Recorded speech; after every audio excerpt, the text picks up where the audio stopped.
High command को जो प्रस्ताव भेजा और पूरे तमाम कांग्रेस के तमाम नेता, चाहे वो अशोक गहलोत जी हो, चाहे सचिन किरोड़ी जी ले तो इस पत्थर तोड़ने वाले का नंबर कब आएगा?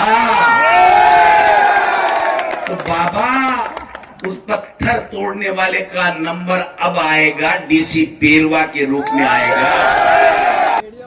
और हमारे हीरो भाई डीसी, जब हम पढ़ते थे तो मुख्यमंत्री जी, इस डीसी शब्द से हमें बहुत प्यार था और हम ऐसे जिज्ञासा रहती थी कि कब जाकर के हमारे डीसी से मिले। अब उस टाइम तो हम डीसी से नहीं मिल पाए, लेकिन आज दौसा में हमारे भाई डीसी से मिल रहे हैं, क्योंकि जब डिस्ट्रिक्ट कलेक्टर को डीसी कहते थे, आज भी डिस्ट्रिक्ट कलेक्टर को डीसी कहते हैं। जब बच्चे थे तो डिस्ट्रिक्ट कलेक्टर से नहीं मिल पाए, लेकिन आज कांग्रेस पार्टी हाईकमान ने हमें दौसा के डिस्ट्रिक्ट कलेक्टर डीसी बेरवा। मैं धन्यवाद देना चाहता हूं आप सब लोगों का। ओ भाई बैठ जाओ नेताजी, बैठ जाओ।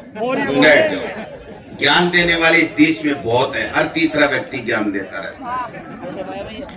मैं धन्यवाद देना चाहूंगा इस दौसा के तमाम मतदाताओं को, 36 कौम बिरादरी के लोगों को, कि आपने एक शानदार नेता को पहले एमएलए बनाया, लगातार 3-4 बार एमएलए बनाया, और उसके बाद में आपने देश की लोकसभा में सांसद बना करके मुरारी जी मीना को भेजा। इसके लिए मैं आपका बहुत बहुत धन्यवाद करना चाहता हूं। और मुरारी जी, मैं आपका और आपके कार्यकर्ताओं का इस बात के लिए भी अभिनंदन करना चाहता हूं कि एक 36 कौम को साथ लेकर के पीढ़ियों से कांग्रेस की सींच रहा है, कांग्रेस की सेवा कर रहा है। उस डीसी बेरवा को आपने यहां से उम्मीदवार बनाने में हाईकमान को जो प्रस्ताव भेजा, और पूरे तमाम कांग्रेस के तमाम नेता, चाहे वो अशोक गहलोत जी हो, चाहे सचिन पायलट जी हो, चाहे भंवर जितेंद्र जी हो, चाहे टीकाराम जूली जी हो, सीपी जोशी जी हो, रघु जी हो, रफीक जी हो, हमारे जिला अध्यक्ष जी हो, तमाम सब ने एक ही आवाज, एक शब्द में कहा कि दौसा का विधायक आगामी कौन होना चाहिए। सबकी एक ही आवाज थी कि डीसी बेरवा होना चाहिए। इसलिए मैं अग्रिम शुभकामनाएं और बधाई भी डीसी बेरवा जी को आपने देना चाहता हूं। आपके सामने उम्मीदवार कौन है भाई? कौन है? वो जो भवानी को उठा करके बैठे थे, भवानी को उठा करके इसी जगमोहन जी के लिए बैठे थे क्या किरोड़ी जी? कहां गई वो बातें? एसआई का भर्ती निरस्त कर दो, बेरोजगारों को ये कर दो, भ्रष्टाचार को मिटा दो। अरे बाबा, 3 महीने इस प्रदेश का क्यों बर्बाद किया? कृषि के क्षेत्र में काम करते आपको कृषि मंत्री बनाया था। ये टिकट तो यूं ही पड़ी थी, हारने के लिए कभी ले लेते, कौन मना कर रहा था? मैं आपसे निवेदन करना चाहता हूं, ऐसे लोगों से सावधान रहना पड़ेगा। जो व्यक्ति अपने भाषण में ये कहता हो, एक बार नहीं 4 बार नहीं 10 बार, कि अगर मैं ले लूं, मेरा भाई ले ले, मेरी पत्नी ले ले, मुरारी ले ले, और दूसरा ले ले, नमो नारायण ले ले, तो इस पत्थर तोड़ने वाले का नंबर कब आएगा? तो बाबा, उस पत्थर तोड़ने वाले का नंबर अब आएगा, डीसी बेरवा के रूप में आएगा। आएगा कि नहीं आएगा? जिताओगे? अरे इस इक्के को हमने दुर्री से पिटते देखा है, इक्के को दुर्री से पिटते देखा है ना? जब ताश के पत्तों में जब दुर्री जोकर होता है ना, तो इक्के को पछाड़ देती है। ये डीसी बेरवा काम सही कर देगा और दौसा में कांग्रेस का विधायक बनकर के इस विधानसभा में जाकर के आपकी आवाज उठाएगा। आप बताइए, जब सबने मेहनत करके ईमानदारी से 2.5 लाख वोटों से इस हवा में जब मोदी जी कह रहे थे और हमारे मुख्यमंत्री जी कह रहे थे 25 जीरो आ रहे हैं, 2.5 लाख से आपने मुरारी मीणा जी को सांसद बनाया। तो क्या हम सब ये चाहेंगे कि हमारा सांसद कमजोर हो जाए? चाहेंगे क्या? नहीं चाहेंगे। इस सांसद को देश का नेता बनाना है तो डीसी बेरवा को यहां से विधायक बनाना है, या निवेदन करने के लिए मैं आया। सब बातें चलेंगी। मैं देख रहा था, भरत मिलाप देख रहा था। किसका? मुख्यमंत्री जी का और मेरे साडू किरोड़ी जी का। मैं भरत मिलाप देख रहा था कि 3 महीने से पिछड़े हुए थे, बातें नहीं कर रहे थे, मीडिया के माध्यम से एक दूसरे की बातें कर रहे थे। तो मैं देख रहा था कि आज मुख्यमंत्री जी की बड़ाई भी कर रहे हैं और किरोड़ी जी मुस्कुरा मुस्कुरा के उनका अभिनंदन भी कर रहे हैं। अरे किरोड़ी जी, ये वही मुख्यमंत्री जी है जिसको पटकने के लिए 3 महीने से अनशन लिए बैठे थे आप इस्तीफे। मुख्यमंत्री जी को हटाने के लिए, इस सरकार को पलटने के लिए, इस पर्ची को पलटने के लिए जो व्यक्ति 3 महीने से इस्तीफा दिया बैठा था, वो अचानक राजी कैसे हो गया भाई? बस इतनी सी बात थी। ये ठीक नहीं है, लोकतंत्र के लिए ठीक नहीं है। मैं इतना निवेदन करना चाहता हूं कि जब नेता बन जाए, विधायक बन जाए, एमपी बन जाए, मंत्री बन जाए, मुख्यमंत्री बन जाए, तो उसकी बात में सच्चाई होनी चाहिए, क्योंकि वो जनता का जनप्रतिनिधि है, प्रतिनिधित्व करता है। उसको अपना मोह त्यागना पड़ेगा, अपना स्वार्थ त्यागना पड़ेगा, भाईवाद त्यागना पड़ेगा। मैं धन्यवाद देना चाहता हूं इस शख्स को। मैंने पहले कहा, मैंने तो ऐसे ही समझा था कि मैं क्यों नेताओं में जो होती है ना कलाबाजी, वो मुरारी जी खेल रहे हैं। आखिरी में ये धीरे सी मेरे कान में और गहलोत जी के और पायलट साहब के कान में कहेंगे कि साहब वो क्या है देख लीजिए। तो हम उस देख लीजिए का इंतजार करते ही रह गए। मैं धन्यवाद देना चाहता हूं। आप बात के खरे उतरे, आप बात के धनी व्यक्ति हैं। ऐसे व्यक्ति को और मजबूत करने की आवश्यकता है। मैं आपको विश्वास दिला के जा रहा हूं, न इनको आपकी बिजली की चिंता है, न बिजली का बिल वापस आने लग गया है, न आपके खाद की चिंता है, न पानी की चिंता है, न सड़क की चिंता है। इनको किसी की चिंता नहीं है। इनको चिंता है अपनी और अपने स्वार्थ की पूर्ति के लिए। मुख्यमंत्री जी, मैं एक सवाल यहां से पूछना चाहता हूं आपसे। आपने 2 दिन पहले जब आचार संहिता लगी, उससे 2 दिन पहले कुछ स्थानांतरण किए थे, यहां से किए थे कि नहीं किए थे? वो मुख्यमंत्री जी के इशारे के ऊपर बैन के अंदर कोई ट्रांसफर हो सकते हैं क्या?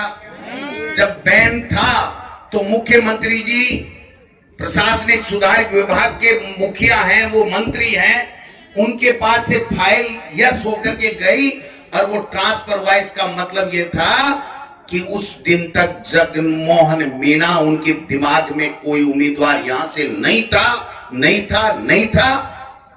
ठुडिया टिका के ऊपर से ले आए, तो अब आप ठुडिया टिकाने का काम उनका कर देना। ये इनकी आपस की लड़ाई है। इस लड़ाई में हमको दिमाग लगाने की आवश्यकता है कि ये चाहते क्या है। अगर ये प्रदेश के हित की कोई बात करते, कानून व्यवस्था ठीक करने की बात करते, किसान की बात करते, बेरोजगार की बात करते, नौकरियों की बात करते, तो हम मानते कि आप 6 महीने से ये काम कर रहे हो, 9 महीने से आप काम कर रहे हो। लेकिन इन्होंने लड़ाई के अलावा किया क्या? रघु जी सही कह रहे थे कि सुबह नाश्ता करके हेलीकॉप्टर में बैठो, भ्रमण करो, भाषण ठोको और प्रदेश के लोगों को भ्रमित करो। इसके अलावा मुख्यमंत्री जी एक काम गिना दें तो आप जो कहो सो मैं करने को तैयार हूं। ईआरसीबी रट लगाए बैठे, ये शख्स बैठा आपके सामने। 10,000 करोड़ रुपए ईआरसीबी के जब सेंटर ने मना कर दिया तो अशोक गहलोत जी ने स्वीकृत किए और इस बांध के लिए आपके 2 साल के लिए 6,000 करोड़ रुपए का काम चल रहा कि नहीं चल रहा? ये किरोड़ी जी कृषि मंत्री हैं, एक ढीले का काम कराया तो बता दीजिए। ऐसा ही 3 करोड़ में 2.5 महीने निकाल दिए और कल भर्त मिलाप कर लिया। तो ऐसा ही भर्ती का क्या होगा भाई? बताओ तो सही उन बेरोजगारों को। आपने 3 महीने तक मूर्ख बनाने का काम क्यों किया? क्या आपकी मांग जायज है? क्या आपने मुख्यमंत्री जी से मिली है? तो आप बता दीजिए कि मुख्यमंत्री जी और आप दोनों क्या फैसला कर रहे हो। कोई फैसला नहीं। मतलब की बात एक ही है कि जब अपना स्वार्थ सिद्ध होता है तो आपकी तरफ ये लोग देखते भी नहीं है। अरे भाई कट्ठे मुआ होगा नमिया तो बताओ मैंने। अरे भाई महुआ में भी यही, दौसा में भी यही, सवाई माधोपुर में भी यही। तो मुख्यमंत्री जी चाहे थारी टिकट में नहीं चली लेकिन आखिरी खतरो तो था कोई है। किरोड़ी जी एक बात ठान लेते हैं तो वो उससे पीछे नहीं हटते, ये मैं जानता हूं क्योंकि मेरे साडू हैं।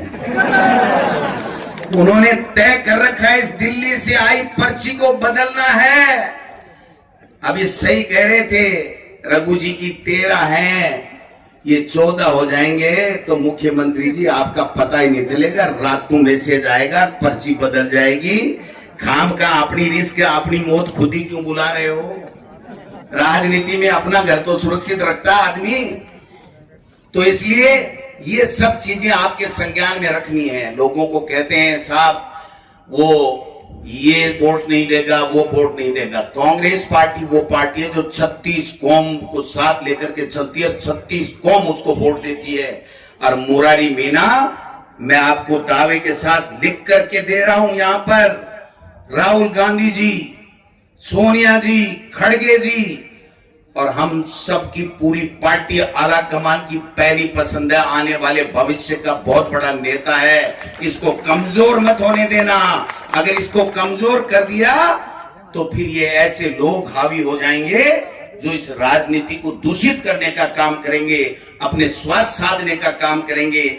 इसलिए मैं तो इतना ही निवेदन करना चाहता हूं, अगर ईआरसीपी का काम चालू किया तो हमने किया, अगर पेंशन दी तो हमने दी, कॉलेजें खोली तो हमने खोली, इंग्लिश मीडियम स्कूलें खोली तो हमने खोली।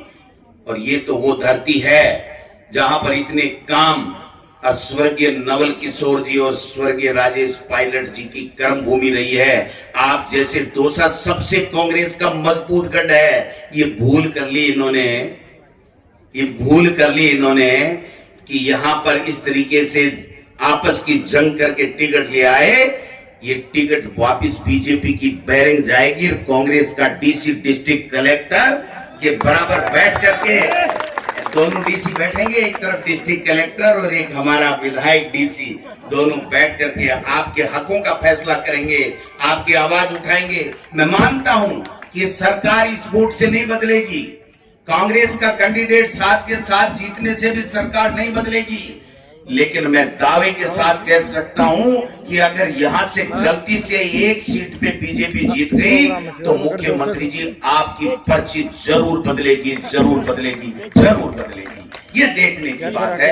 इसलिए इशारों में सब समझ जाओ, लंबे चौड़े भाषण की जरूरत नहीं है। मैं तो एक बात कह सकता हूं कि आप हमको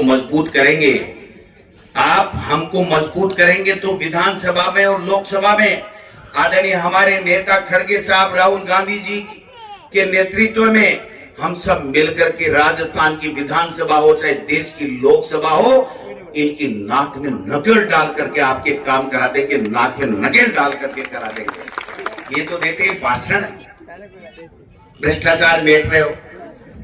अब बताओ, एक नया जुमला है गहलोत साहब, महाभ्रष्टाचारी लोग भ्रष्टाचार बेचने की बातें कर रहे हैं। ये गुजरात मॉडल क्या है? ये गुजरात मॉडल यही है कि डम्मी व्यक्ति को मुख्यमंत्री के पद पे बैठाओ, हर स्टेट में अच्छे अधिकारियों को पसंद को भेजो, टास्क दो और उन प्रदेशों को लूटो और दिल्ली में अपने घर बनो। ये गुजरात मॉडल है, ये बड़ा खतरनाक है। लोगों को जातियों से लड़ाओ, भाई को भाई से लड़ाओ, कमजोर करो। और जैसे ईस्ट इंडिया कंपनी करती थी, भाई को भाई से लड़ा करके राज करने का काम करती थी, आज जाति को जाति से लड़ा करके ये बीजेपी के लोग राज करना चाहते हैं। 10 साल 11 साल हो गए केंद्र के अंदर और 10 महीने हो गए यहाँ मुख्यमंत्री जी को। एक काम गिना तो 1 रुपए का इस दौसा विधानसभा क्षेत्र में या लोकसभा में या प्रदेश में एक योजना ऐसी बता दो। मैं इस मंच से चैलेंज करके जा रहा हूं पत्रकार महोदयों के सामने, भाइयों के सामने, कि हमारी 5 साल की जितनी योजनाएं थी उसमें से एक योजना के बराबर भी अगर इन्होंने कोई काम कर दिया हो तो मुझे कुछ नहीं कहना। एक धेले का काम नहीं है, गरीब का अगर कोई किसी ने काम किया तो हमारी कांग्रेस की सरकार ने किया, किसान का कर्जा माफ किया तो हमारी कांग्रेस की सरकार ने किया, दलित के, पिछड़े के, गरीब के बेटे को इंग्लिश मीडियम में पढ़ाने का काम किया तो हमने किया, सड़कें बनाने का काम किया तो हमने किया। इन्होंने तो आपस में नुक्ताचीनी की, एक दूसरे को नीचे दिखाने की नुक्ताचीनी। इसलिए भाइयों, कांग्रेस के कार्यकर्ताओं से मैं निवेदन करना चाहता हूं, ये राजस्थान के अंदर एक इतिहास बनेगा, युगों युगों तक लोग बात करेंगे कि दौसा के वो लोग, 36 कौम के लोग जिन्होंने एक गरीब और सच्चे इंसान को एमएलए बनाने का काम किया और उस व्यक्ति को एमएलए बनाया जो धरती से नीचे उठकर। मुझे कोई कह रहा था, साहब देखो आपके कैंडिडेट जो है वो टिकट से पहले ही कह रहे हैं कि साहब हमें जनता की सेवा करनी है। मैंने कहा यही तो मैं कहना चाहता हूं, यही तो हमारे कैंडिडेट में खूबी है कि टिकट मिले ना मिले, किसको मिले, लेकिन वो जनता के बीच में रहकर के जनता की सेवा करना चाहते हैं।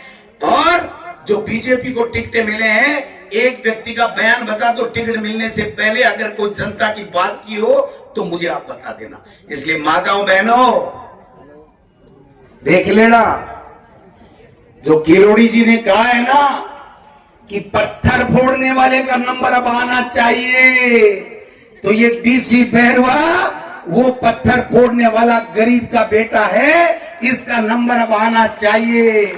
उसकी मजबूरी होगी, भाई के खिलाफ नहीं बोल पाए, लेकिन अगर किरोड़ी जी ने आत्मा से बोला है कि हमने बहुत मलाइयां खा ली है, मुरारी जी ने भी और सबने खा ली है, नमो नारायण ने भी खा ली है और रामकेश ने भी खा ली है, तो भाई जगमोहन जी ने भी अधिकारी रह करके बहुत मलाई खा ली। अब तो डीसी का नंबर आना चाहिए कि नहीं आना चाहिए?